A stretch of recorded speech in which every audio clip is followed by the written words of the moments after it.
Ladies and gentlemen, welcome back to the show with a few good people. It's a lovely occurrence. Once a week, we sit down and we break down everything these veterans know. Andrew, Kieron, how are you? Good, thanks. When you say veterans, I feel old. Slightly older than me, and you've got access to a hell of a lot more knowledge, but that's because you spent like half a century together in the industry. Sounds like a long time. Yeah, it does. It was great to see you in person, and I've put together a lovely question list, and product development and the product lifecycle is what we're talking about today. It's going to be a fun episode. Looking forward to it. Let's rock and roll. We start with ideation, we don't start with strategy. Talk to me about the ideation phase of the product lifecycle. Why is it so important? What's your mental model? Well, I mean, ideas are important, right? Having new ideas is pretty important. I think it's kind of interesting where we've, often what we're talking about when we're talking about things that we've done with agencies, and agencies, they sell and position themselves on ideas and creativity, and they often do that in a kind of very organic or, they resist structure to ideation because they think it's kind of manna from heaven where ideas come from. And so the idea of saying, ideation fits into a structure and into a process kind of will feel a bit alien to people. But I think that probably a better way of thinking about it is that product management is a process that lives off ideas. It can't exist without ideas, and how those ideas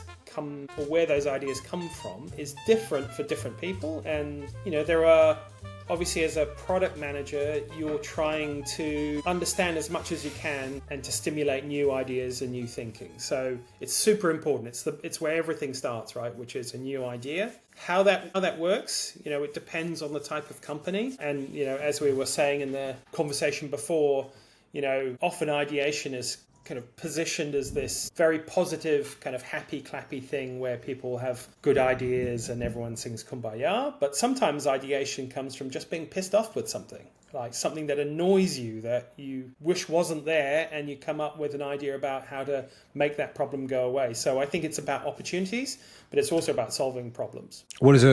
How do you come up with a great idea? Where does that start? It can start from anywhere, right? I think, and it works differently for different people. For me, I find good ideas come from collecting views, insights from as wide a scope of fields as you can. So, where you get ideas from other people doing things that are otherwise unrelated. I remember, I don't know if they still do it, but years ago at Google, one of the things they focused on was clubs where they produce, they had things like a beekeeping club or whatever. And they deliberately designed these clubs so that they were outside of the work environment and they would attract people who are interested in beekeeping. It's not just one type of person. People from across the business might be interested in beekeeping, and you have someone from finance. And it was designed to cross-fertilize ideas to come up with new innovations. And I strongly believe that is the right way of doing things. Looking at around, drawing parallels between industries that you're not involved with, or customers that you don't normally talk to, or whatever it might be. I think that sort of cross-fertilization is super important. I think it's generally accepted that the biggest innovations are through what we call exaptation as opposed to adaptation. So adaptation is the thing we talk about in terms of evolution of something gradually getting better. But exaptation is when something is kind of created for one purpose and then actually ends up being very useful in a completely different one. And the biological one that people talk about, which is not necessarily factually accurate because it's proven one way and then proven another way in various ways, is the fact that birds have feathers and feathers are used to fly. Feathers, from what they can tell, didn't come about because birds wanted to fly. Feathers came about because they wanted to keep warm. And because they could keep a bit warmer and they had a few feathers, they could then drop from branch to branch in a way that was more and more controllable, and therefore they grew more and more feathers and then were able to fly. So there was no leap from not flying to flying for birds. It went through this other process. And that's pretty common, that ability, that cross connection of one thing that's produced for one reason but then actually applies in a completely different way is very, very common indeed. Fish finders. Fish finders, post-it notes. There's loads of examples of that sort of thing happening where something is invented and then it's reapplied. Go with the fish finder example. Yeah, I love the fish finder example. And someone told me about this, so I may be wrong, but someone told me once that fish finders, so those things that you have when you go out fishing that see if there are fish down below you and see how far the bottom is, the technology for that came from chocolate making.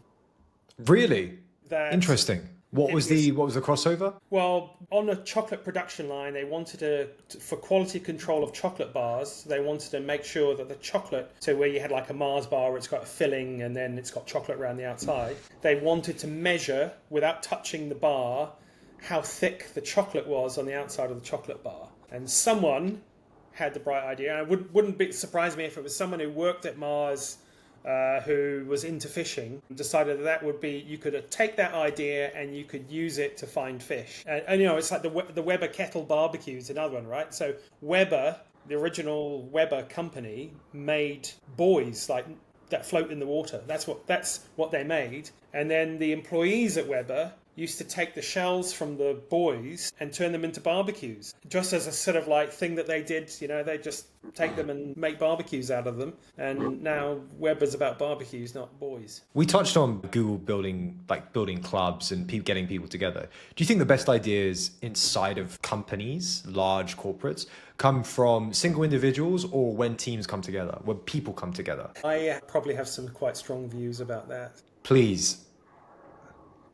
I don't believe that great ideas come from committees. There's a time for a committee and there's a time for a team to do things, but I generally think that great ideas usually come from an individual having just a moment where they think of something. So I think it does come from people. I think it's probably two parts to it, because I think there's two words and you could separate them. The idea, I think, is often from a single person. Somebody will spot a problem or an opportunity and they'll go, here's an idea. It becomes great through validation, which requires people.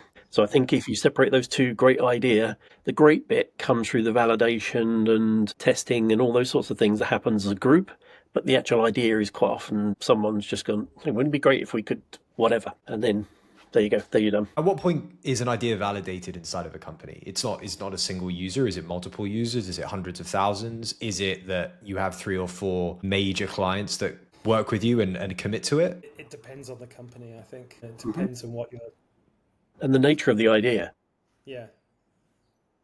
So I would describe there are two sorts of idea. There are those ideas which solve problems or iterate on problems that people are already aware of exist. And then there are those ideas which introduce something to a market where the market has no idea there was a problem in the first place. So an example, right? Having a better mobile phone is an example of an iterative idea and you just keep repeating it, right? So the ideas for adding more data throughput on a mobile phone is a reasonably obvious thing, but there still needs to be an idea that that's going to be the feature you're going to push forwards. If you take that same market segment, but then look at a different place and you look at the iPhone as an example, the iPhone was created as a relatively blank canvas for other people to develop on to create the need for iPhones. That didn't exist as a problem. People didn't have the need to do the things that an iPhone could do.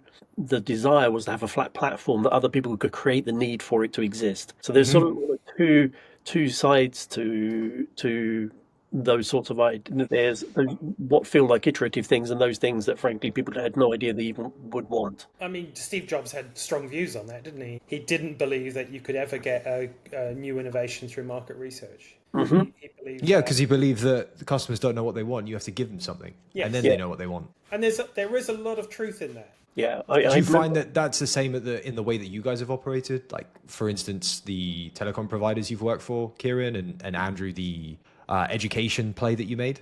I don't think it was true in the education one. Maybe to some extent, but probably the more stark example was when I was also working in a telecommunications company, a different one to the one Kieron was in, and I was trying to raise a business case to launch a new service. It was a security service. It doesn't really matter too much what it was, but there was a new security offering we were very keen to launch. And so I went to the head of our sales forecasting team and thought it would be quite helpful to have a conversation with them about how much of this thing they thought customers might buy. Given they did all the forecasting. They'd have some view of what the market was about and so on. And to recount the way the conversation went, I said, right, so we're trying to launch this new service that does this thing. What would be your view on kind of what the market need for that might be? And what he did was he opened up a spreadsheet, went down through all the products we currently had in our pipeline and what all the forecasts were. And he said, no customers want that. And I said, no, it's a new service. We're trying to launch something new. So what would be your assessment of the market need? And he said, no, customers don't want it because it's not something we do. So I end up giving up with that little process and going off. And what do you do in that instance? If you're someone inside of a company experiencing that right now, what is the right, not even the right way, what is the thing to do? Go off and try and build the offering, or like hack together a product? Or is it something like just bypass? I think sorry, go on, Kieron. I think that's the bypassing thing. It happens a lot. You tend to hear about the successes when someone said, oh, we did a bit of a skunk works and we came up with this, and you tend to hear about the successes. You don't hear about the vast numbers of failures that happen and the poor execution that comes from doing it under the radar, and the kind of leaching out of resources that happens in an organization when everyone else has their own little barrow to push. Mm-hmm. And I think it can be very destructive if an organization is not aligned around their product strategy and what they're choosing to invest in. So you need to find a really good balance between supporting people's ideas and also being clear about when one idea is going to go ahead of another idea. And when you think about that, oh, sorry, Andrew, go on. I was just going to say that there are many examples where you meet someone, they've spent £500,000, £1 million building something, and then they're struggling to take it to market, and then finding out there actually is no market. Well, that thing's already been invented by somebody else that's done in a completely different way, and nobody cares it's done in a different way. So, there's kind of many examples. And I think, that point Kieron just made there about it's always the successes everybody wants to talk about is absolutely true. If all of the kind of business advice you hear is largely from people who succeeded, not people who failed. Mm-hmm. So all they tell you is, if you think about it this way, and our old CEO Miro said this to me a long time ago, he said, whenever you're reading those books or listening to those podcasts, just remember all they did was bet on red, nothing else. It was mostly chance that got them to win, not anything else. So just bear that in mind. He said you could work just as hard and still come out with a completely different outcome. So be aware. No, I think it's true, right? Like we glamorize these successes when in reality a lot of it is just iterate, fail, and then you get one hit and then you just go all in, right? Yep. And you try and make that thing work, and that's a process of iteration and ultimately failure. I think fail fast and fail incredibly fast, and just learn from them. Yeah, I think back to I guess it's back to that earlier question, right? Although the ideas come from an individual, making them a success is a team effort because there are different people required with different skills. You can come up with technically the best thing, but if no one knows about it and it's not well marketed and people don't understand what it is, doesn't matter how good the solution is, you're not going to sell any of it. So, you need to bring all of those skills to play to make it a success. Sorry, go on. Sorry. And in a business that consumes resources, right? And so you need to commit the resources to something being successful. When we think about the resources being committed in different ways, and you're deploying that capital and you're deploying those people, you're deploying trust in the organization to do the right thing. How do you know which strategy to stick to? Like, how do you stay aligned to all of that? Well, there are different, I guess it's the same question I always ask when anyone says the word strategy is, what do you mean by strategy? Which strategy are you talking about? Because there are different strategies at different levels that different things can talk to. So, you will have different reasons for prioritizing an idea. And that could be something like, it's not just always a direct line to revenue. So, revenue is important, so everyone's trying to figure out how to grow revenue, but equally, you also need to have an eye on cost. So you can have ideas that do things more cheaply and save money, so that either improves your margin or allows you to reach a different price point in the market. You can have ideas that improve customer loyalty because that has a long-term payoff. You can have ideas that meet compliance or regulation. So, in regulated industries, that's super important. Or it might be down to, how you differentiate yourself from somebody else. And it may not necessarily be money making, but it differentiates you in some way. When we're thinking about business strategy and then aligning the organization around that, what do we typically overlook? I would say what customers want is often easy to Why? overlook. Like, why do we do that? I know we talked about sometimes the customer doesn't know what they want. Is it because of that, or is it something more complex? I think it's not necessarily asking them directly. There was a thing that I always thought was quite powerful when in a company I worked at, we implemented a marketing automation tool. And there were two ways that you could analyze customer behavior. Mm-hmm. One was explicit behavior. You ask them something and they tell you. And the other one was implicit behavior. You observe what they're doing and you make conclusions about what it is that they do through observation. And invariably, implicit behavior was far more reliable than explicit behavior. So often if you ask a direct question, there's lots of reasons why you can get an inaccurate answer. That's because somebody misinterprets the question that you're asking, or they try and anticipate what answer you're looking for. So you may not necessarily get an honest answer out of somebody when you ask a direct question, but by understanding what they're doing and observing, you can get quite powerful insights about what people are looking for or what they want to do. And I think for me that was quite an important lesson, that it's often looking at behavior that tells you the most useful insights. Everyone talks about looking at behavior, but what are some unconventional methods that you would look at? I don't know. That's a tough question. Unconventional methods. I think sometimes it's looking at things that happen around a problem.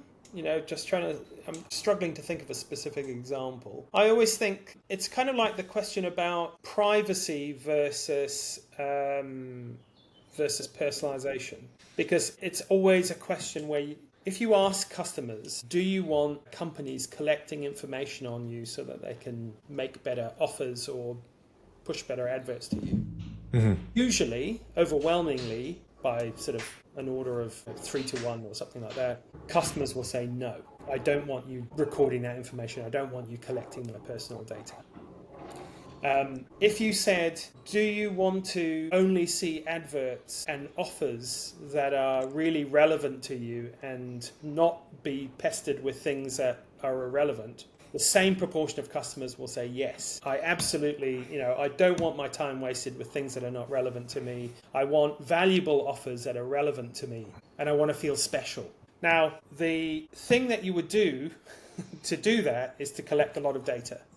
So, I always think that's a great example of where a customer tells you one thing, but they actually want the complete opposite. And I think it's understanding the context that the question's asked in, and the nuance, and trying to understand what the customer is thinking when they're answering the question rather than the explicit answer they give. I think the other thing that comes up is if you ask a customer an explicit question, you tend to get an out of context answer. Is this thing important to you? Yes. But you haven't asked them whether it's important versus something else. So you can easily mislead yourself by asking extremely direct questions, by coming up with a bunch of answers that appear to justify what you're suggesting, when in fact they don't justify that at all. You've asked the wrong question.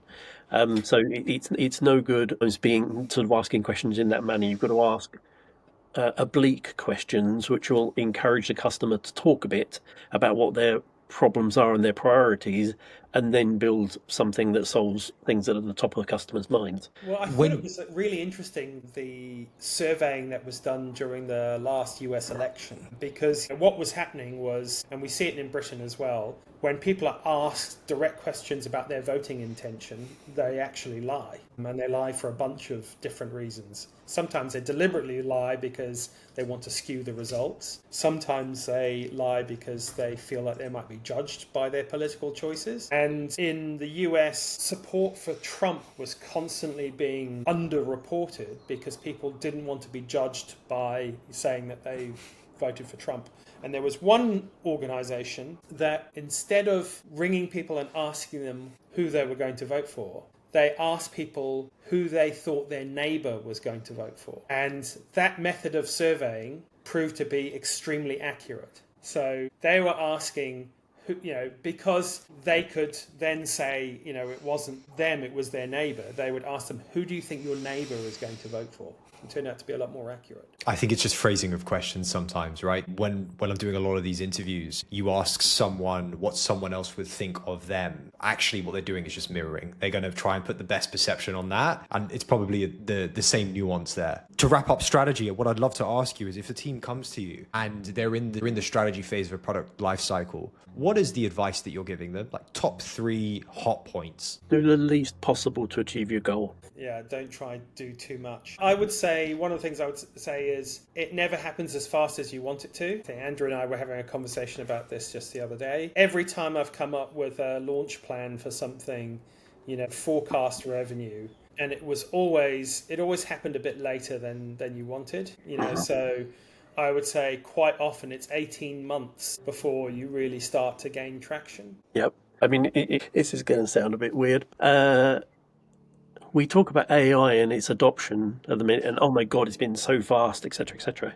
When I worked at Cable and Wireless, which would now be 25 years ago, we were talking about using neural networks for network management purposes. 25 years ago. 25 years ago. So artificial intelligence was talked about in the market as long ago as that, and we still haven't actually really applied artificial intelligence to network management yet. Mm-hmm. So it takes a long time. It's largely to do with the amount of news about something, actually, that people seem to understand the adoption cycle, not about the facts and the realities of it. The realities are typically extremely long. It just feels like it happens really quickly because it's the very tail end of the adoption cycle that most people hear about, because that's when people are actually talking about it. And adoption doesn't always equate to money, right? It doesn't equate to making profit. So, you can have very rapid adoption of something and not make any money out of it. Yeah, the internet was a good example of that for a very, very, very long time. Yeah. Where pretty much everybody went bust. Talk to me about definition. What does that mean to you in the context of the life cycle? So definition is about taking that idea and distilling it down to what you're actually going to build and putting it into some sort of order in which you're going to build it, so that then you can maximize the opportunity as early as possible. That's really what that process is about, is making it much, much more specific and very clearly laid out what you're going to build and why you're going to build it and over what sort of timeline. Yeah, I think definition it's really important. It's important for, obviously outlining what the product is, but I think it is also really important for getting your own people aligned around an idea. And there's an example of, I've kind of been doing a bit of a definition document this week. Quite often when you come up with an idea, and especially when that idea is an exciting idea that someone gets excited about, you'll all know that situation. You go, how about this? You give people an idea and they pick it up and they run with it, and they've got their own perspective and they riff off that idea and they go, we could do this and we could do that. And, that suddenly in a short space of time, that idea gets extended out to, wow, wouldn't it be amazing if? And I think those are all brilliant things to happen. That's exactly what you want from an idea, right? For people to get excited about it. But you need to kind of also have, a dose of reality about, okay, let's just be really tight about what we're talking about and what the definitions are and where are we today and how far is it to get to, that amazing idea that you were talking about. And there are some steps along the way. So I think just kind of containing the definition in a little bit so that everyone's kind of aligned around the here and now, and the first steps are really important. So it's great. How do you align on a definition then? Like, what is the process to doing that? What are some of the experiences that you've had there that have actually worked? I think it's kind of where imagination and reality come together, right? Is it get people in a room and get them to fight it out? Yes. Or is it?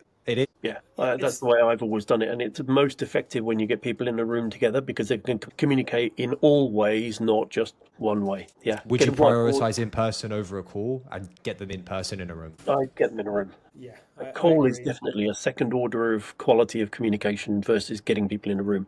And I would even go as far as saying post-it notes, whiteboards, do it physically in a space. Don't use any of the electronic stuff, because it's just not as effective a means of communication. It's not as immediate. It's just not as effective. And I'm not saying those tools aren't good. Those digital tools are fantastic. It's just that it rules out some elements of communication when you do it that way. You lose body language, for example, if you can do everything virtually. You just don't see it, so therefore you don't pick up on it. So I think that for me is always the top of the list. Everything's in person. I think also that the people who are in the room are important. You want some dissenters in the room, right?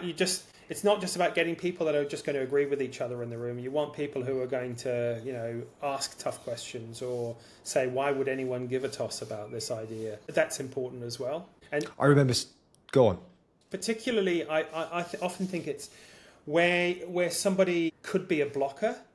So, for them to be in the room and see, actually, I've seen how this idea has played out and I see how we got there, can help to remove, any future blockers. I really like the idea of placing people in the room. I think curating that experience is just as important as having it in person, because if you have an individual that is a consistent blocker across everything, they're the no person, you are not going to be able to progress at all. You're just going to get stuck at definition phase. But that person is important for, once you've found the definition, them coming in and ripping it apart. And maybe that's a second stage or a third stage, like, come together and meeting. But it's just as important to have that no person and have that anger in the room as it is with the woo-woo, right? Like, you gotta take it as it comes, because you're always gonna have people that do not like ideas. Yeah, exactly. Is there a prioritization framework that you use to figure out, when you're building a definition, what is the core of it? Yes. What does that look like? I mean, it's quite simple, really. I think it's that sort of 2x2 of, effort versus reward. Like, how easy is this thing to do? And how much reward will we come out of it? And reward means different things. We talked about that. It could be, revenue. It could be customer satisfaction. It could be customer loyalty. There's lots of different types of rewards that come from coming up with an idea. But there's also how hard is this thing to do? Something that's high reward is great, but if it's going to take huge resources and huge amount of time and effort to get done, it might not be quite as attractive as something that is a little bit more modest in its rewards, but it's super, super easy to do. And I think the other thing I'd add to that is, we talked about definition there, a little bit like it's building something like a piece of software or whatever. But when you're doing a definition, it's not just about that part. Some definitions look like that, but most definitions that I've ever worked on aren't just about a piece of technology being built, because technology on its own doesn't deliver any value at all. It's got to have a customer experience wrapped around it. It's for its in-use life cycle. Plus, also, you've got to think about what is the customer's experience of going through the life cycle of purchasing that thing. What do they need to know in the awareness cycle? What do they need to know in the consider cycle, the selection Is that cycle? something that needs to be considered during that process? Yes, because otherwise you build a product that they want to use in the in-life part, but they can't get to it because they don't know how to get there. Would that not happen in between building the definition and then starting the development phase? No, because the build phase isn't just about the technology build. It's also about building processes, training people, finding new skills, hiring new people, building back-end systems to enable you to build something differently to the way you've done it before. There's all sorts of things that need to happen. Order management needs to be thought about. How are you going to train your salespeople? Do you need different salespeople? There's a whole load of things that are going to happen in that kind of build phase, which need to be captured in the definition phase, because frankly, otherwise you end up with the risk of launching something you can't sell. It exists, but you can't do anything with it because nobody in the sales team can actually sell it. That's not really going to be a good outcome. So that whole definition thing is actually quite a complex area. And earlier you mentioned kind of fail fast and iterate. That's sort of true. But I would suggest it's more like ideate, validate, try it, fail fast, ideate, validate, iterate.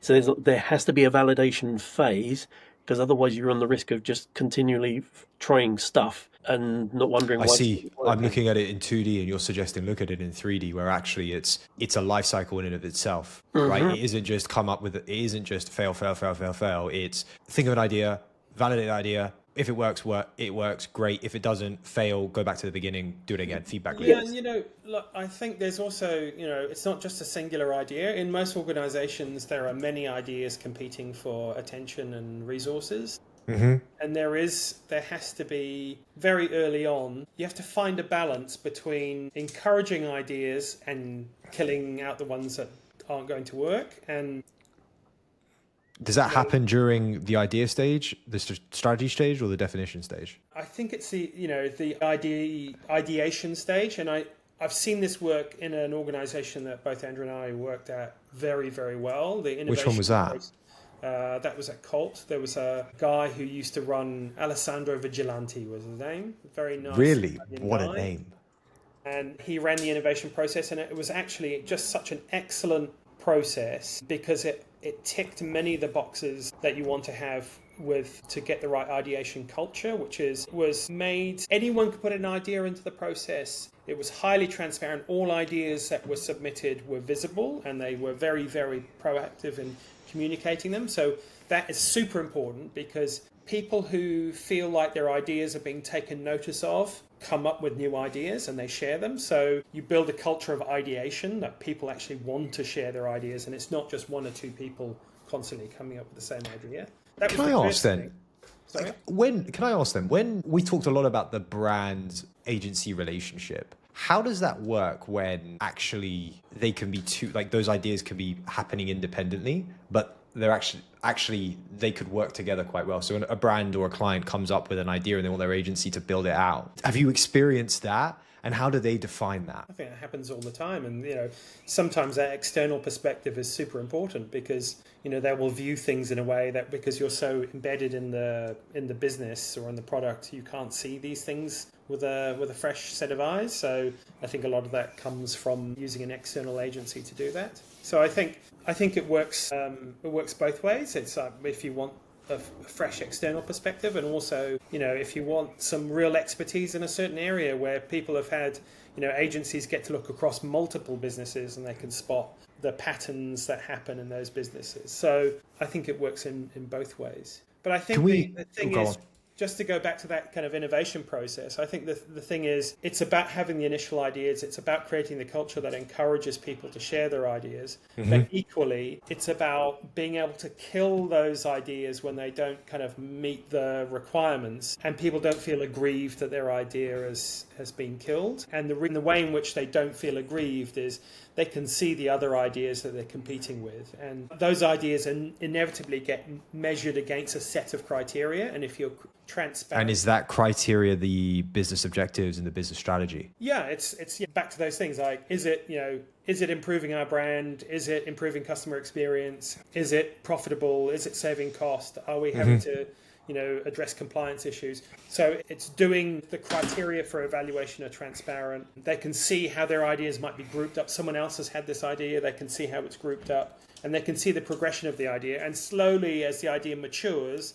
the bars get raised. So, at first it's just like, write down in a couple of lines what your idea is. Try and make that initiation process as frictionless as possible, that people can come up with ideas without much effort, and then the next stage is, okay, now you need to kind of highlight, okay, well, what benefits are really going to come from that idea? Who's it for? How's it going to work? So, you've raised the bar a little bit, and each time the bar gets raised a little bit more, the idea gets tested, and you can not only evaluate that idea, but then compare it to other ideas that you've got. And some will start pulling out and winning because it's like, actually, I'd rather place my bets on that thing because it looks like it's going to deliver a little bit more than that idea.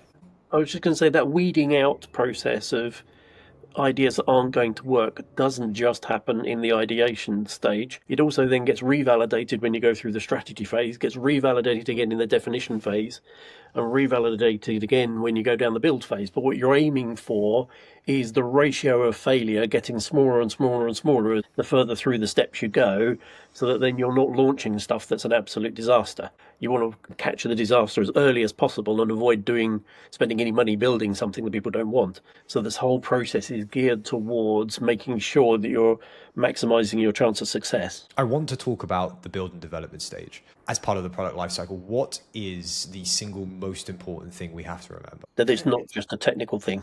I was going to say exactly the same thing. Yeah. It is not just a technical build. Yeah. What do you mean by that? So let's use an example. It's probably the easiest way to describe it, and it's one we've talked about before. So let's imagine you're the product manager at McDonald's, and you've decided that you're going to launch a new burger, right? So there's a technical aspect to that, right? That the kitchen needs to be adapted to be able to produce this new burger or cook this new burger. Maybe it needs the fridges changing around to store extra salads or whatever it may be, right? So there is a technical build aspect to that. But there's also another technical build aspect that it's got to go on the menu somewhere. You've got to have some pictures of it. The website maybe needs changing, the app needs changing, and so on, right? So there's another technical build part. But just doing those things is not enough to get the burger into the store.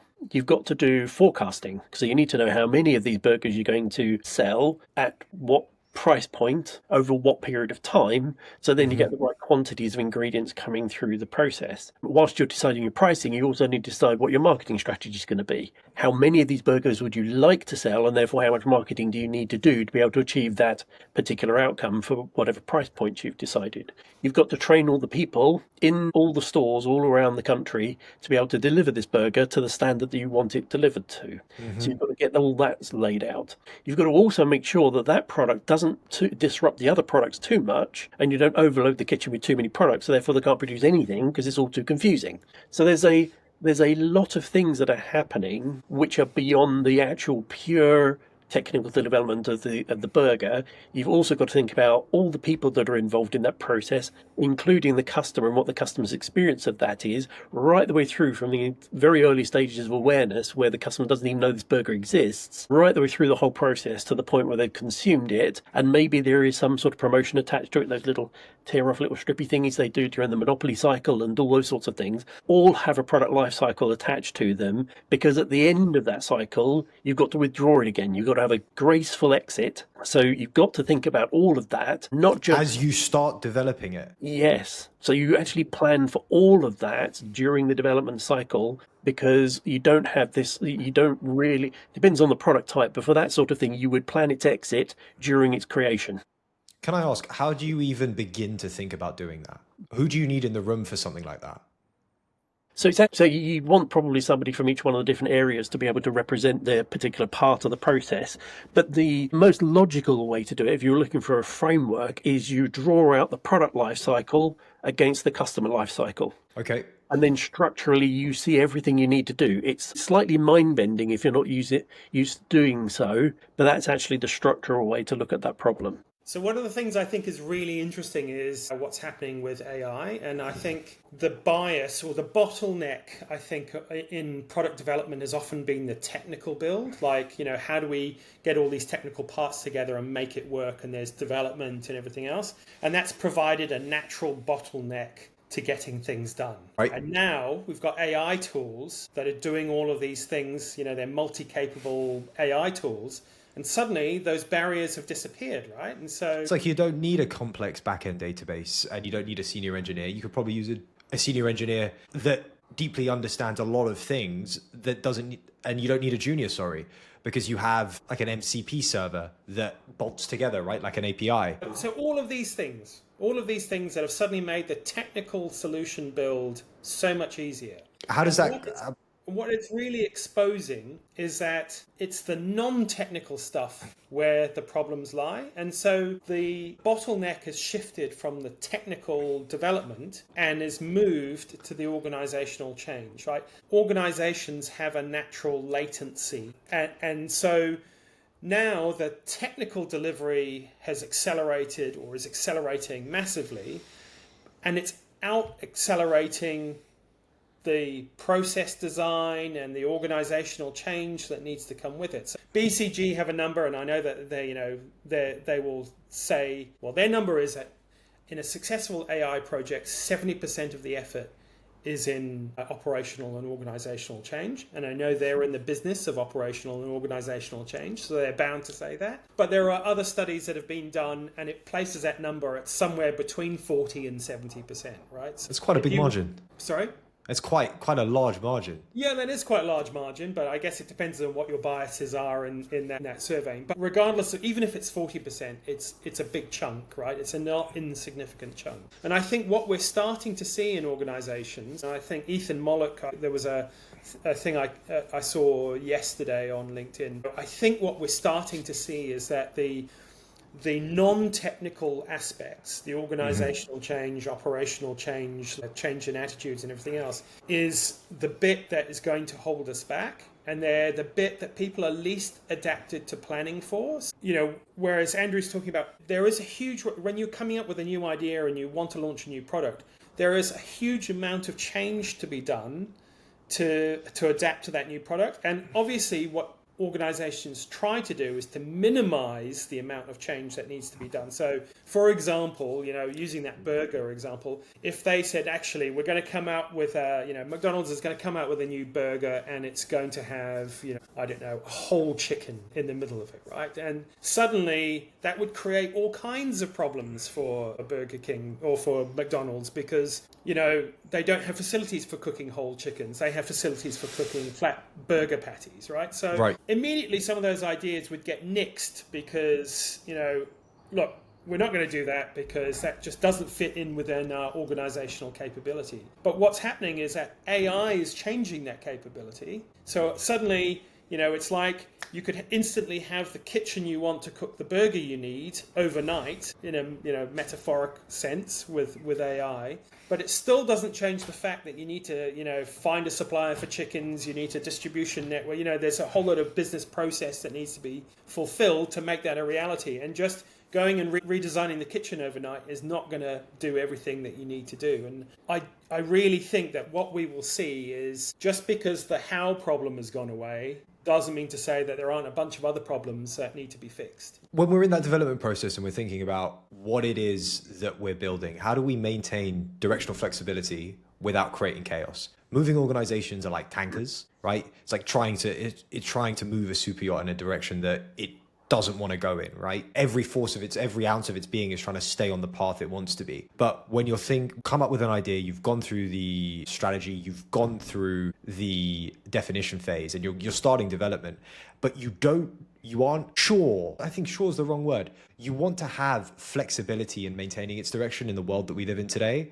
Have you thought about what that looks like? That's a really old problem. I think that is a problem as old as businesses have existed for, and it's back to the putting yourself out of business or eating your own children thing. Organizations are designed to resist that. Everything in an organization is designed to resist disrupting itself. One organization or one company I think that does that well is SpaceX, right? Like they quite quickly are able to iterate on the products that they've built and change direction if required. I'm not sure what their strategy looks like and the development process looks like, but every time I see a new ship and they've made changes internally or externally, it's almost as like they have the shell of a product and they're building something different internally and at serious speed. Yeah, I mean, yes, they are very fast at building new innovations. But I think what will happen with a company like SpaceX is the same that happens to lots of companies. You get diminishing returns, and then you kind of, you're thinking, I'm doing this the best it can possibly be done. And you don't want to disrupt that because you've invested. There's been all that capital invested, and not just monetary capital. Or, there's intellectual capital and brand capital and everything that's been invested in doing that thing. And, a disruptor comes along and does it a completely different way. So, it is the nature of businesses to, if they get good at doing something, to not want to change. And there are ways in which businesses try and tackle that. They sometimes set up separate organizations, or maybe they acquire a competitor and run that completely separately, or try and be as disruptive as they. What's your take on build versus buy then in the development phase? It depends. It really does depend. Should a company always think about building it first and developing that knowledge internally and building that IP? I'm quite a strong advocate of using as much off-the-shelf stuff as possible. What do you mean by that? Don't reinvent the wheel. Don't, just because I think it's part of it is understanding where the value in your business lies. Like, you don't have to invent everything, and particularly things that are not absolutely core to what your business is about. So, partnering or buying, there's nothing wrong with doing that if it gets you to market faster or it's cheaper. You might eventually reach a point where you figure out a better way of doing something and you decide you're going to start building it yourself, and I think the automotive industry is a good example of that. You get lots of manufacturers that buy their engines from somebody else, and eventually they reach a point where they go, actually, we've diverged enough that we want to now build our own engine and do that. So Yeah, I think there's example in the automotive space, in both automotive sector, in both directions. So yeah, there's a lot of people buying pieces of car from one another in some way or another, and there's a very, very big automotive parts production group that people like the big manufacturers are buying from to buy the various parts for vehicles, like Bosch, for example, for engine control units and that sort of thing. But it does have consequences, right? So it used to be that cars were vertically integrated. They would basically manufacture everything they needed to build the whole vehicle. That was just, except tires. But largely they would build everything for themselves. Having moved away from that, there are downstream effects which affect customer experience, which you need to bear in mind when thinking about that build-buy piece. Because if you take, there's an example I saw the other day, that with a Bentley Continental, it has an automatic opening and closing boot. Even the relatively late ones, you can no longer buy the motor that does the automatic open and close, because the company that produced that on behalf of Bentley has gone bust. So now you cannot get a spare. So for those customers who spend an enormous amount of money buying a Bentley, are now somewhat struggling to have their cars repaired because those parts are no longer made, and Bentley can't really do anything about it because the manufacturer doesn't exist. So there are challenges with becoming too buy oriented, because you can end up with a very complex network that you need to be 100% reliable underneath you to be able to do what you need to do. But there are definite advantages, as Kieron says. You can get to market very quickly because you're not fiddling around producing plastic molds and whatever else it is you need to be able to produce the goods you're taking to market. I guess I have two questions there. One, I didn't take you for a Bentley man. I thought you were a Mercedes man. What happened? I don't own a Bentley. I just was watching a video about Bentleys. Oh, well, you're guaranteed to get some ads now. The second one is, so we've talked a lot about the technology and then also the infrastructure that goes around it. Sorry, the operations that go around developing a product. How do you look at resource allocation? Is it just a 50-50 split? Is it something that's constantly being looked at? Talk to me about that. that is a tough question, that one.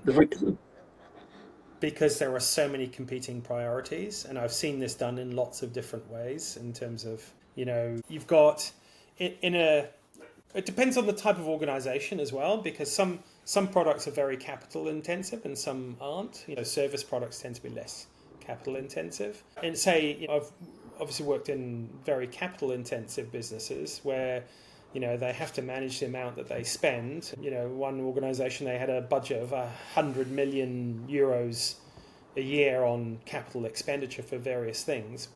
There was a whole business process just to decide where they were going to place their bets, which kind of took in the innovation process and took the product development process. It was kind of like the point of convergence of all of these things. So there's no golden rule, I think. It depends on how much people talk about technical debt as well. Just keeping things running takes effort.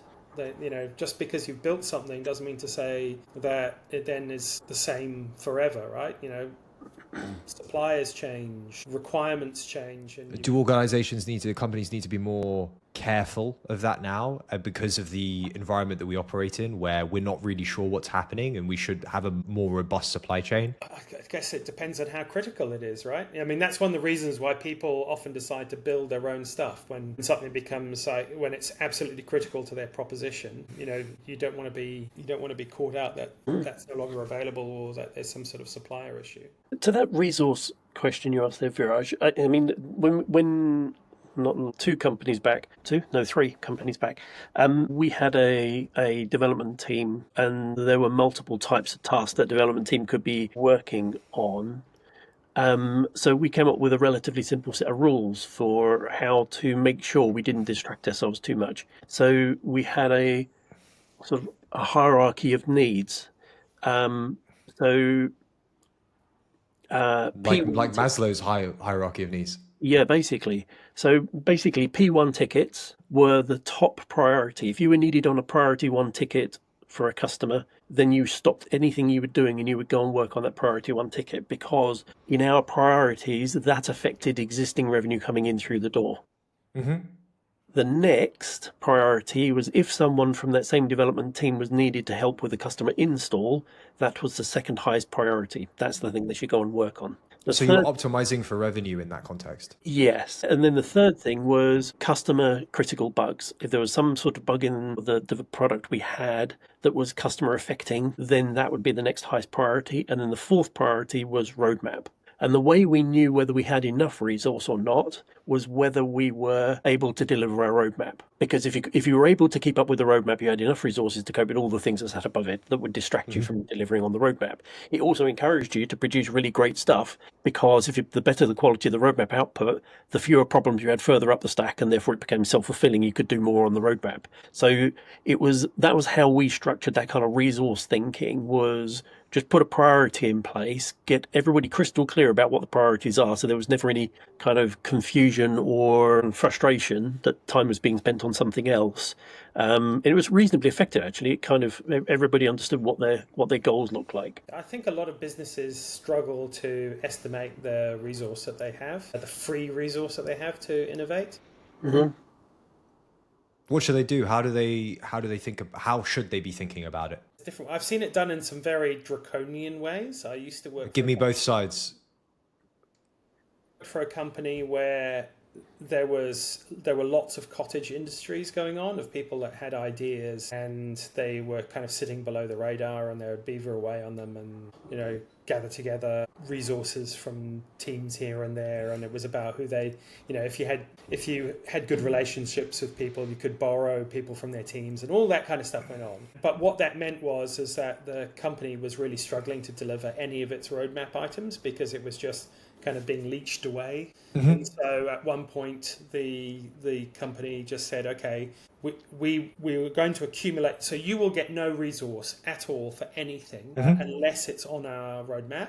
And they used to publish a roadmap, and it was updated monthly, and it had about 300 items on the roadmap. And then there was a red line on the sheet, which was basically the resource allocation. So they drew the red line. Everything above this line as we've got enough resources to be able to deliver, and everything below this line is explicitly not being resourced. And if you were caught trying to resource a project that wasn't above the red line, it was instant dismissal. That was their policy. So you just didn't run a cottage industry, because that would be the end of you. So Which one worked? Which one actually led to success compared to... That was effective for the circumstances they had. I think they kind of needs to affect a cultural change of, we've made agreement to get behind this thing. I think it was very top down. And so, there was the issue of people not necessarily understanding why the prioritization was the prioritization. Whereas kind of some other businesses I've worked in have managed that much better, with people understanding why their particular project wasn't on the roadmap or why it was being queued, and that communicating that properly is equally as important, I think. Okay, we go through a development stage. At what point do we need to start thinking about launch? Right the way back at the beginning, because your launch timing is kind of defining when you're going to take it to market, and therefore what you're going to build. And is launch the same as a go-to-market strategy, or is that something different? No, you do your go-to-market strategy early, and then your launch is the execution of that go-to-market strategy. How is best to approach the launch phase? Again, it depends. For some products, you might try a stage introduction. You might have beta phase, and you might trial it and then move into a full release. Whereas other types of products, there's no beta phase. You just kind of need to go out with the end product straight away. And then, in the world that we live in today, do you think that, with software, you should just ship it and then constantly iterate through feedback loops? It depends what effect you're looking to have. Yeah. For some stuff, that's acceptable, right? Yeah. So let's give you two different examples, right? So with the interface for the extra capabilities that ChatGPT has today, right? Them adding that capability to the back end of the system is kind of fine, right? We don't mind them iterating it because it just gets a bit better, but largely our use of it remains roughly the same. So from that perspective, that kind of works. But if let's imagine we did the same, let's imagine we moved it to Office 365, where somebody starts doing the same thing with the user interface, where they decide to move the file menu over to the right instead of being on the left. Or they decide Like Spotify's just done in the bottom right-hand corner where they've got this add AI, and it's an AI list button. Yeah, it's the most annoying thing because I go there to get to my playlists. Exactly. Now imagine they did that the next week but moved it somewhere else, and then the next week they did it again. That's irritating, right? And the same thing also applies to adding functionality. So that can be really irritating. People adding things, for most people, or for a lot of people anyway, is an annoyance, because you as a user become more and more proficient in the interface, and therefore you do things more quickly because you know where to find stuff.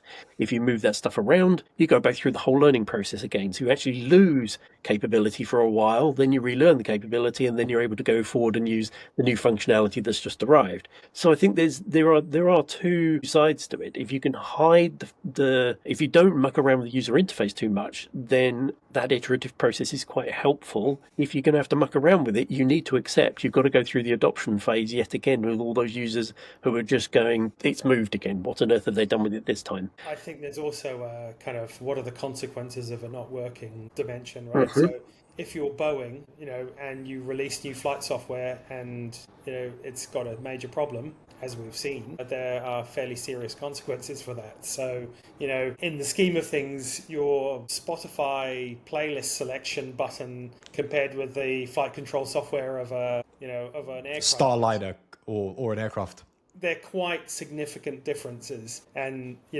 there's various levels of robustness that you need to have to account for that. So when you get into the launch phase, are you talking to your sales teams? Are you talking to your marketing teams? Has that already happened? What metrics are you looking at? Or what metrics should you be optimizing for?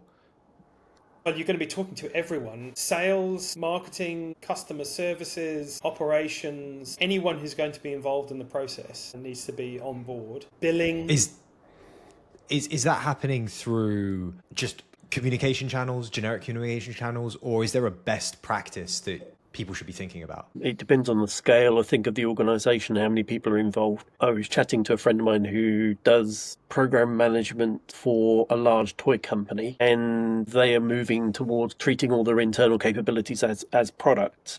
Mm-hmm. And they would use a program manager or project manager to help that product development lifecycle run smoothly. So you'd have someone facilitating the whole exercise as a project manager and pulling people together.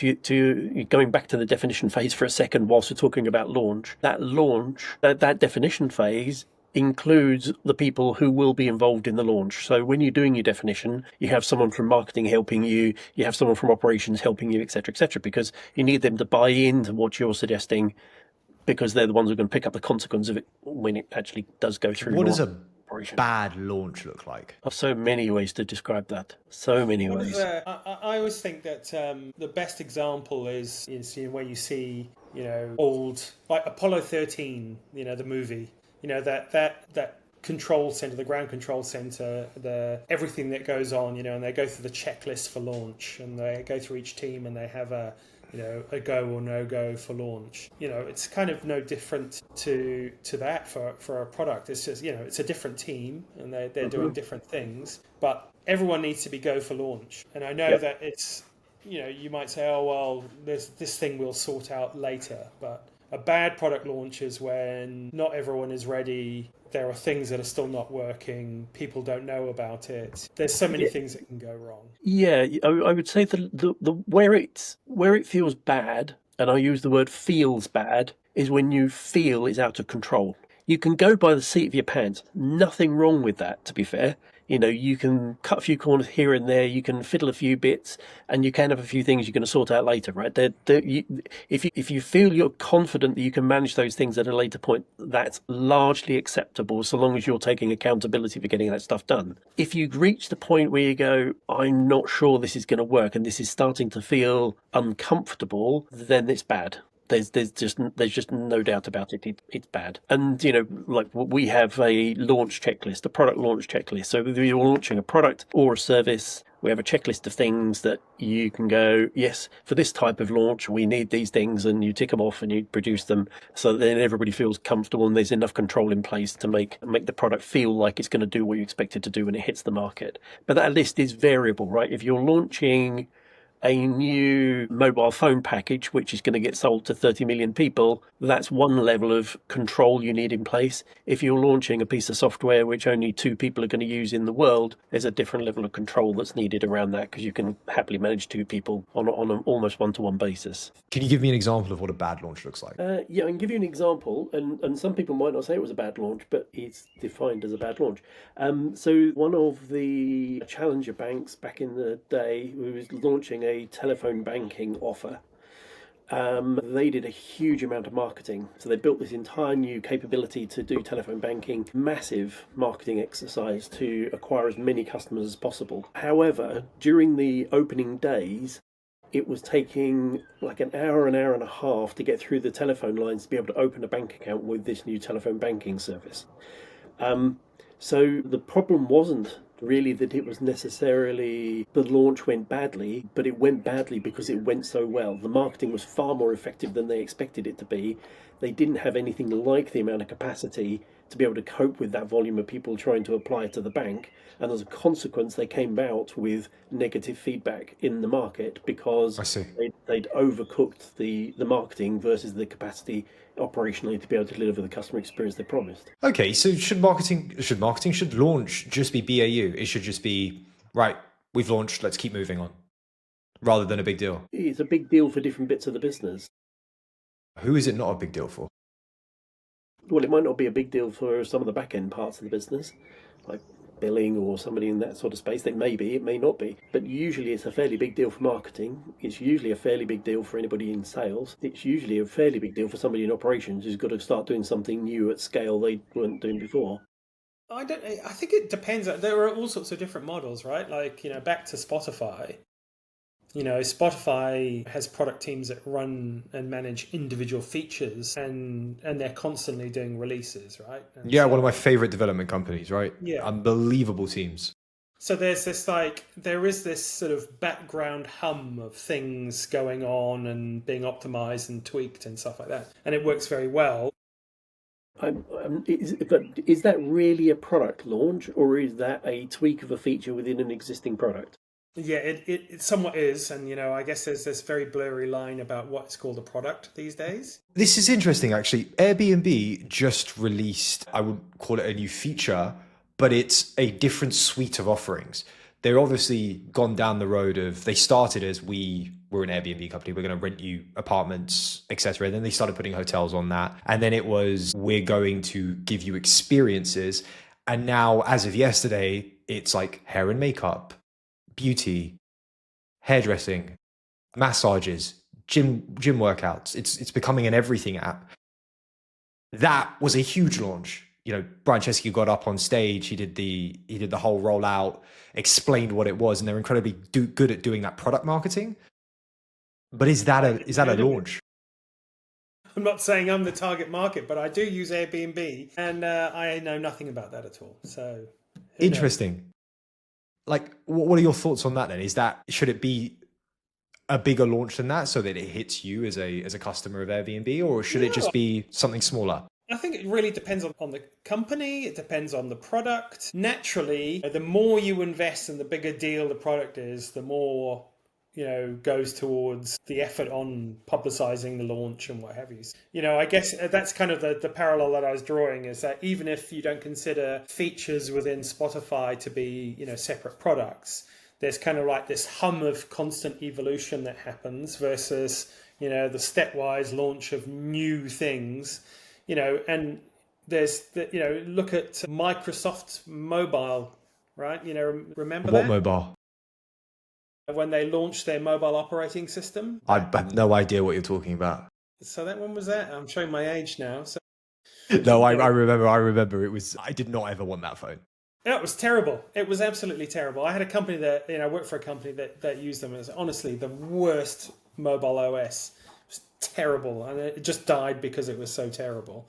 But they spent an awful lot of money on it, and so spending a lot of money on a launch of a new product, that the reason why it was important to them was because it was part of their strategy of Microsoft being on every device and having their operating system everywhere. It was super important to them strategically, but and they spent a lot on the launch, but it wasn't very successful. I guess then I think the right question to ask here is, how should people think about launch? Tie it back to the goals you're trying to achieve. Yeah. So go back to the strategy. What's the product supposed to be achieving? And then do a launch that's appropriate to whatever it is it's supposed to be achieving. I don't think it's any more complicated than that. The other thing maybe to add to it, I suppose, is that involve people who are experts in doing launches as early as possible in the cycle, because that also helps. When you say experts in doing launches, do you mean PR firms or do you mean internal individuals?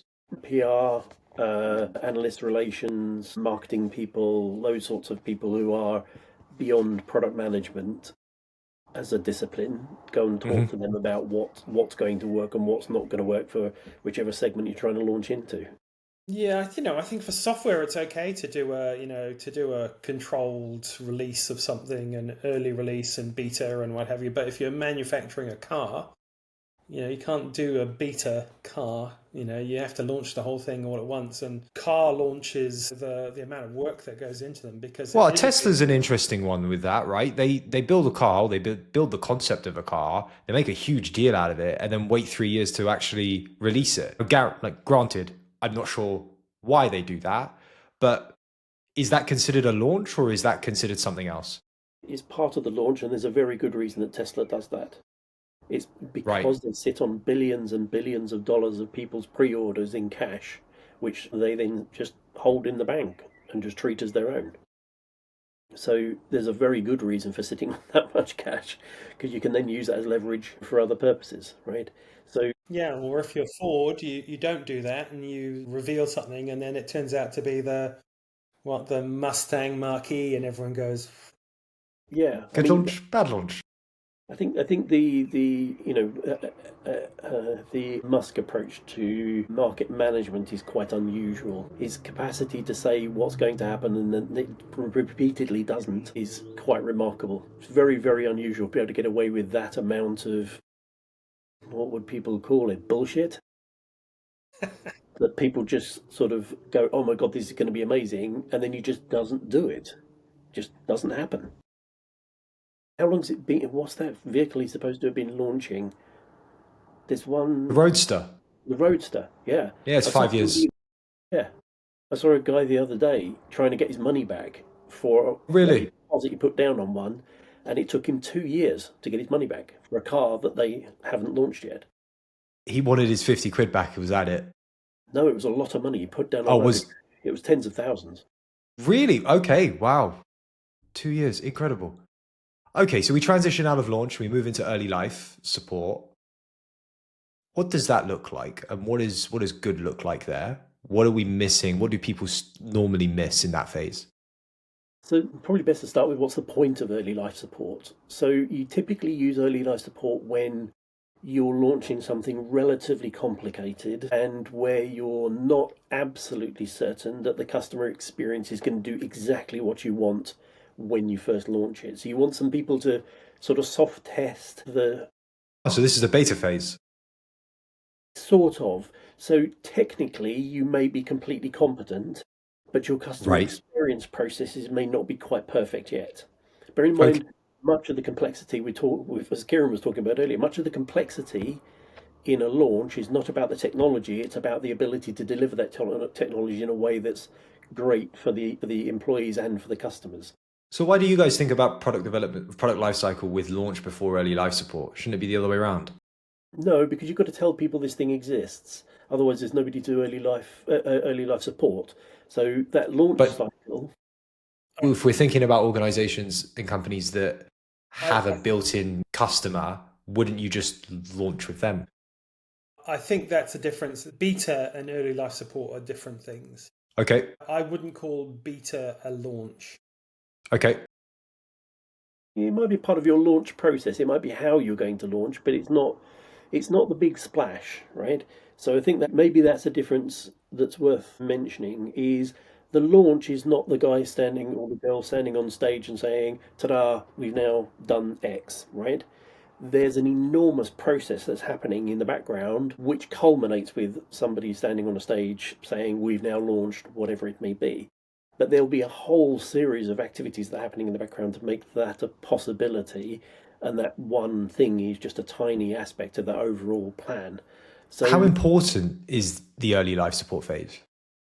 it's absolutely critical if you are launching something complicated, because you want to use a few customers as they're not beaters, they are customers who are accepting there may be some wrinkles in the customer experience in the delivery of the service that's currently being promised. Can you give me an example of when you guys have done this? Yeah, we did it at Colt a few times, back to that speedboat project, because technically we could do some things, but then we knew there would be some possible challenges on the customer experience side. So we chose some customers who were more willing to accept the technical capability as it was, which was fine, but were happy to be sort of test pilots for the installation process, the configuration process, and the handover process. Are customers paying for that at that moment in time, or are you doing that for free? It depends. Mostly it's paying because they're going to get the full service. It's just there may be a few wrinkles in it. There can be an advantage to the customer because they've been wanting this thing for some period of time. So they want to get it early because it's a business advantage to them. So, it's kind of dependent on what the circumstances are between both you and the customer as to who's going to get the biggest value out of it. Yeah, and there's differing approaches. One company I worked at, launch for them also meant that you can do as much training as you like, but when there's kind of live customer, there's live customers coming in with challenges or things that they haven't dealt with before. Nothing beats that, right? Yeah, but sometimes if you throw them into the business as usual channels, things can go quite awry. So you might build a separate team, a support team that, so new product is launched. Any inquiries that come in relating to that product go to that team. The team is very well trained, very well supported. So in this case, where we had built a new core network and we had launched the first product on that core network, we had a bunch of people that were our most experienced customer service people. I had a separate chat box with the support team as the product manager, so they could ask me questions directly. We'd built that kind of separate support structure around the early adopters. And then as it kind of, we saw that okay, these types of queries are the most common. You can start building FAQs, and then you can start transitioning it into the kind of business as usual teams. And I think sometimes it's also, there are sort of selecting the right people with the right attitudes, and even there are cultural factors to that. So, I think what we found in one business was we'd shifted all the customer support activities to India, and it generally worked really well when we had really detailed run books and lots of resources that the team in India could use, and that they had a good resolution path for fixing customer problems. But where it was a new product and it was a little bit more seat of the pants kind of stuff because you didn't know exactly what kind of queries were going to come in, you kind of needed different people. That's where we had people in Europe who could take those support, those calls, who kind of knew more about the product, and were able to kind of maybe sort of wing it a bit. But their job was to take these queries and to then record and write down what they did, and so there was a kind of a stage process of that team was much better at dealing with slightly more left field stuff, and their job was to deal with it and then document it, and then when it became sufficiently documented, then it could be shifted to the India team where it was kind of more business as usual. So I think there's sometimes for complex products you need to kind of set up a separate structure around it to support. When we think about, go on. Sorry, Viraj. I was just going to say that that's largely the difference between early life support and general availability. It's the degree to which the product manager and the operations team feel that the standard business process can now be relied upon to just do what it's supposed to do to whatever specification has been defined in the definitions phase. When you move to the general availability stage, how long typically is the process from early life support to general availability? Again, it depends. Is it a year? But like, it shouldn't take 4 years for that, should it? It could be a month. Once you've realized that the nature of the queries are pretty stable, you know how to deal with them. There's nothing kind of too left field coming in. There's no reason why you couldn't transition it then. But it's kind of like how much fixing of new problems gets done will determine how quickly it can be transitioned. How many customers come on board, right? So if customer uptake is very slow, that's going to push out how long you need to support it for, because you've got a team sitting around doing nothing for no customers, which is never a good situation. Never. When you move to general availability and you've reached a point where you can now roll this out to all of your customers, potentially, or the whole new customer base, what should you be optimizing for there? Customer satisfaction? Depends on what success looks like for your product. I think at that point there's all sorts of things that you want to be doing. There's satisfaction, that you'll have success metrics, differing success metrics depending on the type of organization you are. At that thing about there's only 3 types of core business strategies and you can only really focus on one. So if your business strategy is all about lowest cost, then in general availability, you want to be looking for what are all the opportunities we've got to engineer out cost in the support process. How do we automate things? How do we make it self-service? What are all the things we could do to reduce cost? But if your company goal is more about customer satisfaction, then that might not be a priority. It's about how do you get your satisfaction score, or how can you optimize wait times, or things that are going to affect your customer satisfaction score. What signals suggest that BAU is going wrong? Hopefully you've got a set of metrics in there that will provide some like lead indications about things going wrong. Obviously, customer complaints will be one of the things. You don't want to, ideally, and again, it depends on the kind of product that you have, right? But ideally, you want to be able to, if it's some sort of service or software, you want to be able to identify problems before a customer rings up. And when and how, more importantly, should you prioritize feature development or continuous product development in that process? That's kind of your BAU product development process again, isn't it? And so is it the whole phase just inside of general availability? Yeah. Just at speed compared to over a longer period of time? Yeah, maybe. I mean, it depends on the nature. It's using Kieron's example earlier of the Spotify thingy, right? So I would suspect and I've been on one of the Spotify courses actually about how they do development, but Spotify.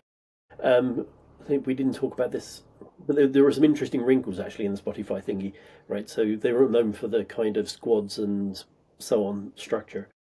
For their software development, but they don't use that for all software development. There's a whole bunch of things they do not use the famous Spotify development model for very good reasons.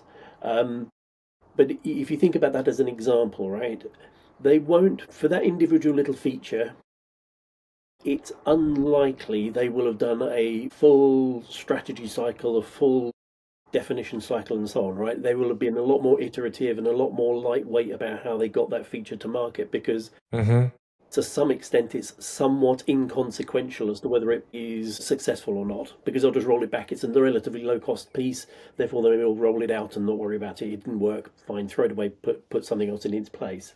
So those sorts of things tend to happen within that sort of general availability cycle stage.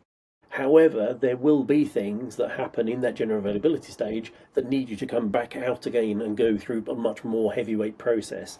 So, for example, when we, in the telecommunications space, if you launched a product, you would often do so country by country because the regulatory environment in each country was different.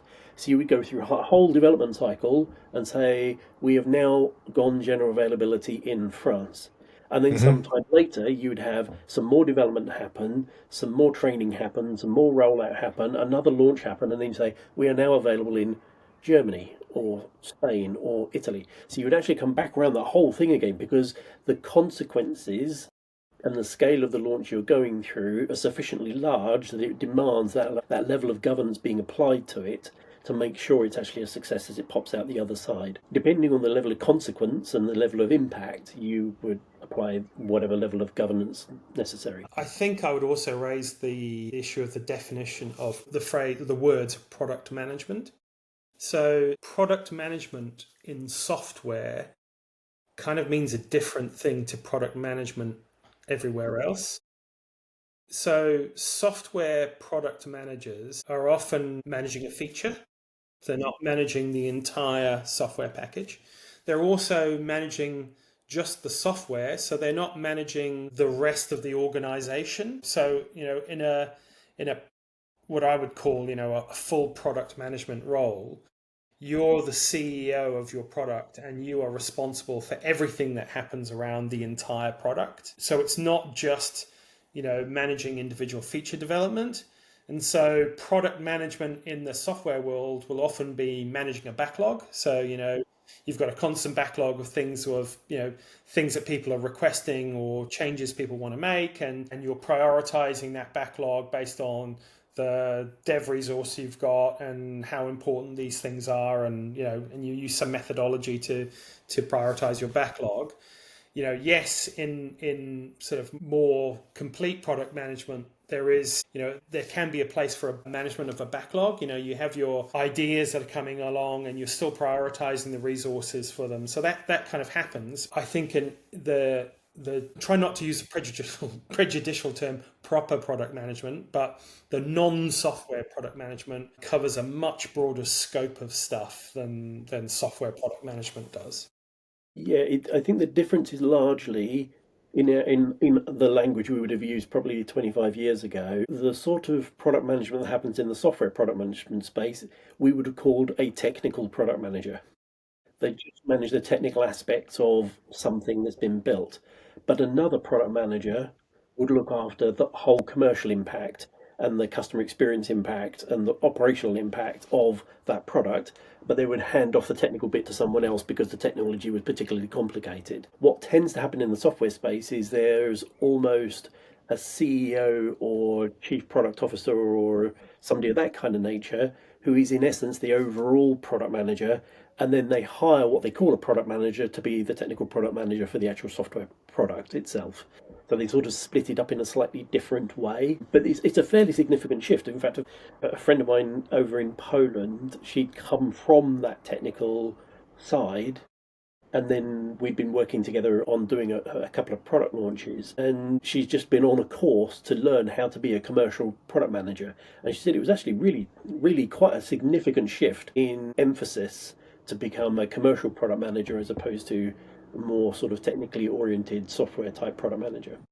When that commercial product manager, well, what we would define as a product manager today, is running BAU, what are these subtle signals that they've got to look out for during general availability, where actually a product could be approaching end of life? I think there's so many of these things it depends, because it depends on the type of product. But classic sign of a more traditional product that's maybe not a subscription-based product is you just start seeing sales taper off, right? Or what happens before you see the financial metrics deteriorate? Generically, what are we looking at here? Like customer satisfaction is decreasing. Are there other bits I'm missing? There's lots of things. Yeah, there's lots of things like, obviously there's the financial performance. There can be things like customer satisfaction. A market can just become mature, right? Mm-hmm. So, there's no more need for that service in the market, or the market is moving on to doing other things. So, understanding the dynamics of the market and where that's going. There's plenty of things that, the market for landline telephones is in decline. Although In terms of the metrics you'd be looking at, you might be reading market research data, which will give you an indication of what direction they think the market's going in. It's sort of useful, so it's worth reading. Have you both been commercial product managers? Yes. Yeah. Do you get a feeling that there's something going wrong? Yes. In what sense? What is that feeling in the sense of before you get the financial data and you start seeing it like commercially things are tapering off and actually you need to stop selling and sunset it and think about what a withdrawal phase looks like? Can you describe that feeling? How do you know? Is the team getting irritated, etc.? There's sort of a lack of energy. Yeah. Right. You start to sense things are a little bit quiet, and there isn't that same level of energy that was there earlier in the life cycle. I mean, it depends on how you sell as well. Like if you're a B2B product and you sell via a sales team, you get signs from salespeople that, how engaged they are, or, where they're spending their attention because they think that's where, the opportunity lies. You can get signs from, you haven't lost customers, but the amount of interest suddenly sort of starts to wane, or the kinds of questions, or even the opportunities that are coming. No one's Kinds getting rid of your questions. What do you mean by that? What are they Well, asking? people are asking for things that, they're starting to ask for new things that they haven't asked for before, and it might be because a competitor offering is out there, and it's offering something else. I guess there's also in more kind of FMCG products, there's a famous story of the guy who used to produce Thunderbird, Tell me about this. the high alcohol wine. What is There that? were Night Train, Thunderbird, and Mad Dog 2020 were kind of like, What year is this? this was kind of 80s, I think, when they first came out. I think there was a company in the US used to produce it. I think they still make them, but they used to be these wines, in inverted commas, that were quite high alcohol, kind of like 16, 18%. And they held a position in the market that was very clear. Is basically you drank them to get absolutely smashed for as little money as possible. And they were extremely popular with, have you heard the term winos? Yep. Right? Somebody who's like homeless, lives on the street and drinks Mad Dog 2020 wine. So a bit of a wino.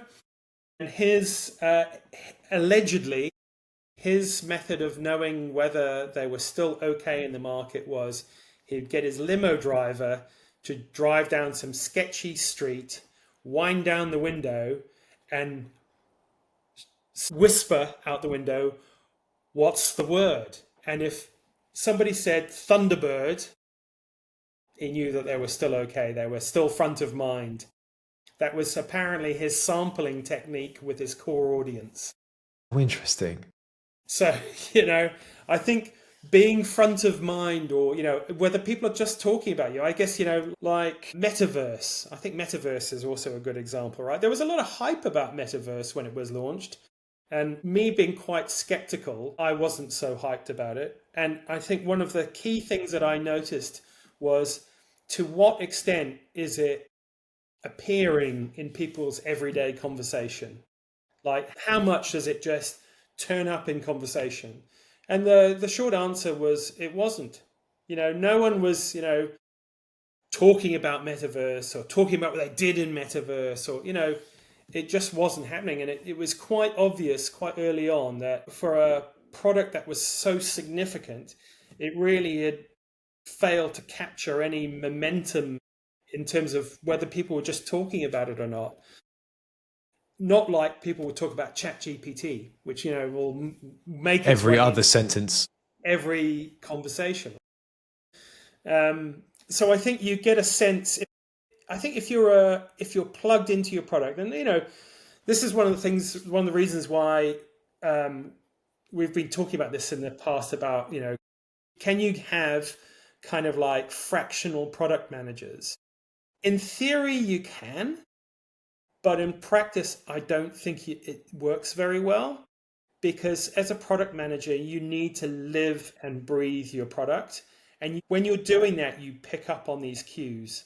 And that's why I say, yes, you do get a feeling when things are kind of not going right, because you're plugged into so many channels around your product. You're looking at competitors, you're listening to customers, you're talking to salespeople, you're seeing how front of mind your product is. You get a sense of whether it's doing well or not doing well, and that comes from being fully immersed in it. And that's why having a good product manager is really important, right? Because they develop those senses around the product. Who makes the final call on the transition to stop sell phase? That is usually quite ugly in my experience, right? Because for the same reasons, usually a product manager is, they are the champion of their product. They commit blood, sweat, and tears to it, and it's hard to give up. And that's why you should always plan for replacing your own product, because it makes that it is almost like losing a child. You've got to have a plan for doing that. Sometimes, despite your best efforts and all of the effort that you put into it, it just reaches a point where it's just not economically viable. And usually that moment comes from somebody in finance or somebody in engineering who's just like, yeah, the numbers just aren't stacking up and it's time. How do you plan that stop sell alignment with a new product release or replacement product release? It depends what the nature of the service is or the product. So, if it's a hardware product, typically it's a stock-related question. How much stock of the old thing have we got versus when's the new stock arriving for the new thing, and how do we manage to cross over between these two product lines? And how do you manage to make sure you're covering all your warranties and guarantees and everything else you've committed to over some period of time, maintenance, that sort of stuff. If it's in the software space, then usually it's iterative. You're going up through versions. So, you can stop selling one version and start selling another version, and that's not usually quite so painful. But it's important to kind of reiterate, it's stopping selling something. It's not stopping supporting something or delivering that something. It's just stopping new orders coming in through the front door and saying, we're not accepting anything. New offers today. In telecoms, they have this concept of grandfathering something. Yeah. Where, you stop selling it, but you're not, either you can't or you're not allowed to withdraw the product from the market. So it just means you have to support it, but for an indeterminate period of time. Mm-hmm. What's the best way to communicate a stop sell with the clients and the customers? Again, it feels like the answer to all of these questions is it depends. Is there a nuance that you found in the way that you've done it that works particularly well? No, I think it just depends on the type of product. Like Apple, how many current versions of iPhone does Apple run with? Like it's usually about 3, maybe? Yeah. 5. Might be 5, actually. Yeah. Oh, you mean 3 that they have available any period of time, or how many did they support over the lifetime? Yeah, no, how many they have available. So, there'll be the current model, which I don't know, what are we up to now? 18, 17? 16 Pro. 16, okay. I don't keep track. I think they go back to the 14. No, they go back to the 12 at the moment. Okay, so you can still buy an iPhone 12? No, you can't buy it new, but iOS is supported on that phone. Yeah, so they're kind of like shifting windows, right? So, nobody is going to throw their hands up that suddenly they've stopped selling the iPhone 14, right? No one cares. But if you're buying a piece of software that is absolutely mission critical to your business and it gets put on end of life, well, that is a big problem, and you need to sort of manage that process. I think it does very much depend on the product. I mean, the interesting thing about end of life in software is it's the cause for customer concern is primarily not that the software has reached its end of life.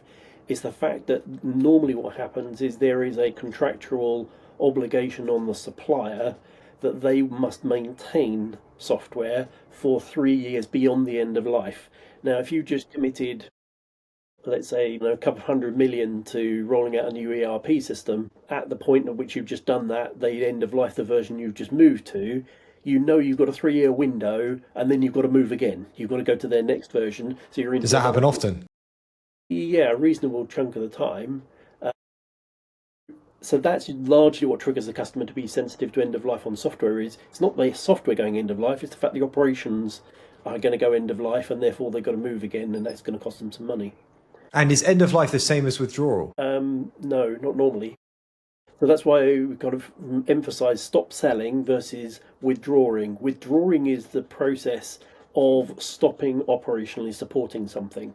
We are not going to accept any more calls about this. We are not going to accept doing any maintenance on this stuff anymore. We're not going to deliver this service anymore. Whatever it may be, you are now operationally cutting it off and saying it's dead to you. So it's stop, sell, sunset, withdrawal. Well, as far as I understand it, Britain's latest destroyer is a Type 45 destroyer. Okay. Do you know what the main operating system is on the Type 45? I do not. Windows NT or something. Windows XP. That's Windows XP, yeah. Wow. But it's different. I mean, Windows XP for the military is still a supported product, I think. Yeah. It's So it's a supported product, but to the general public, it's not withdrawal. It's in withdrawal or has been withdrawn. Yeah, it's dead. It's not supported at all. Yeah. But the military will pay a particular fee for having that operating system supported by Microsoft for some period of time, and it will be a special variant of Windows XP for military applications. Yeah, and their attraction is that it's mature, it's very stable.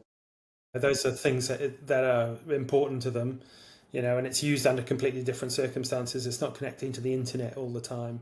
I mean, you see it on what's his names, don't you? The digital advertising boards. They're quite often running some weird version of an operating system which went out of date 5 years ago, but it doesn't matter. It's sold under a particular license, which means that's perfectly acceptable. And ATM machines are another one. I think a lot of them. Oh yeah, ATM machines are very, very old. Yeah. In the withdrawal phase, what is the process? What is best practice for something like that? What is your experience? Can you tell me about your experiences of withdrawing a product from the market? Well, I think we talked about this last week, didn't we? In terms of stop, sell, and end of life. I think it's just as important to make sure that the customer experience for the end of life phase, it's just as important as the launch phase, right? I think it's often the poorer sibling. End of life, it's like, oh yeah, we're done with it now, it serves no purpose. It's got to be managed just as much as a launch has to be. Mm-hmm. Sometimes it's just more important because you've got existing customers and you want to keep those customers. So you have to manage that transition to something else. Now that might be your own thing, so you might have a new product that supersedes it. So you should be, if you're planning on sunsetting something and you're planning on replacing it with a new offering, you should be well ahead of the curve in moving customers onto the new offering. But for whatever reason, there are always customers that don't move, and you can encourage them as much as you like, and you can kind of also say, well, look, it's not going to be supported anymore, and there are consequences for that. But for whatever reason, there are always customers that don't move. But you have to make that experience as painless as possible to retain customers and to make the experience as pleasant as it can be. So I think it's quite important. And there's a consideration in there which is part of product management, but actually related to other areas of an organization. So let's say a customer has bought a whole range of services from you. Let's say they've bought a whole hosting capability, which includes your security and connectivity and IT services and voice services and a whole range of things, right? Mm-hmm. It becomes a little bit of a game of Jenga, because you may be going, oh, I'm just going to withdraw this security service because we don't want to do that one anymore, and we've got a replacement, and it should be all right. The trouble is that you're playing a game of Jenga, right? That customer may be wholly reliant on the particular service that you've put in place, that security offering, and you pulling that block out may be enough for them to go, right, bloke, I'm going to scrap everything. I'm getting rid of all the services I take from you. I'm going to go somewhere else. So it's not that end-of-lifing withdrawal type thing has quite a few risks associated with it, depending on what nature of business you are. If you are selling discrete services to individual customers, then you can make some quite robust choices about what you do with your products, because it doesn't matter too much, because it's all in your control. You're making your choice about your product and it doesn't affect anybody else. So you can kind of be a bit more robust. If what you deliver is solutions which are made up of a collection of different products all grouped together to solve a higher level business problem on behalf of the client, pulling out a couple of those pieces can have some pretty dramatic effects. And you need to be careful of how you manage that. And there's a whole other discipline which is related to product management, and it's kind of part of it, which we call portfolio management, which is where you look at the collection of all the things you've got available to you, all your products, all your services, in a holistic manner, and work out what the right things to do are. Because there are, we've talked about bringing products in for reasons of revenue or for generating new margins or for customer satisfaction, all those sorts of things. But there are also sometimes you introduce a product and you have a whole product in your product line and its sole purpose is just to complete your portfolio of stuff.